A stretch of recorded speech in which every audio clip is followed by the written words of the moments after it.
Salut à tous, aujourd'hui je vais vous parler de mon objectif préféré pour Sony plein format. C'est aussi mon tout premier objectif que j'ai eu avec mon A7R2. Je veux bien sûr parler du Tamron 28-75 mm f2.8.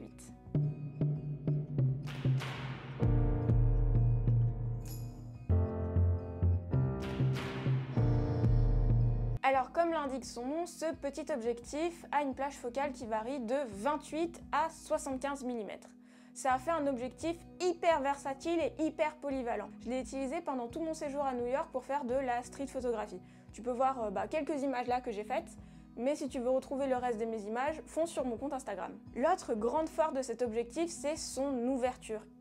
Cet objectif ouvre à f2.8 sur toute la plage focale, ce qui permet à 75 mm de faire de super portraits avec du beau flou d'arrière-plan et à 28 mm de pouvoir faire de l'astrophotographie à f2.8. Alors concernant la qualité d'image de ce Tamron, je la trouve juste super. Et de ce que j'ai pu voir sur d'autres reviews, sur YouTube ou sur le web, la plupart des gens sont d'accord avec moi pour dire que cet objectif a vraiment une super bonne qualité d'image.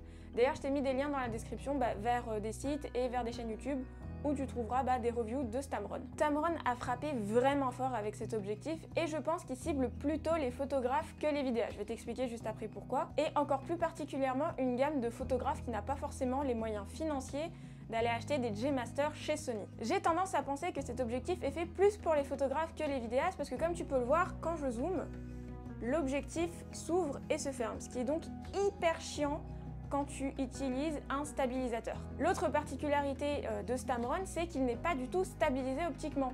Du coup, pour les vidéastes, à part l'utiliser avec un stabilisateur, mais comme je t'ai dit, c'est galère, je vois pas trop l'intérêt. C'est pour ça que je pense que cet objectif est plus orienté pour les photographes. Alors, question rapport qualité-prix. On peut trouver cet objectif aux alentours de 700-750 €.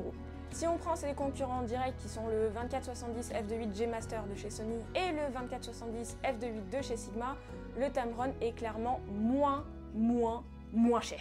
Cependant, le G-Master et le Sigma présentent l'avantage d'avoir une plage focale plus conventionnelle, c'est-à-dire qu'ils vont de 24 à 70 mm et pourront être associés avec d'autres objectifs plus facilement. Malgré son prix hyper élevé, le G-Master présente l'avantage de la stabilisation optique qui peut être vraiment hyper pratique pour les vidéastes. Après, je sais pas si cette option vaut vraiment l'écart de prix qu'il y a entre le Tamron et le G-Master. Pour moi, le Tamron représente le meilleur rapport qualité-prix. En effet, c'est le moins cher et le plus léger. Cependant, le G-Master présente l'avantage d'être stabilisé optiquement, ce qui est vraiment un bonus pour les vidéastes. Le Sigma, quant à lui, profite de la notoriété de la marque et de la qualité de construction de la gamme Art de chez Sigma.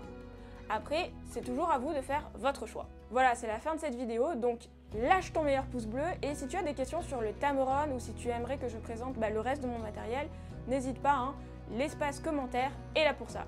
Et je te dis à vendredi prochain.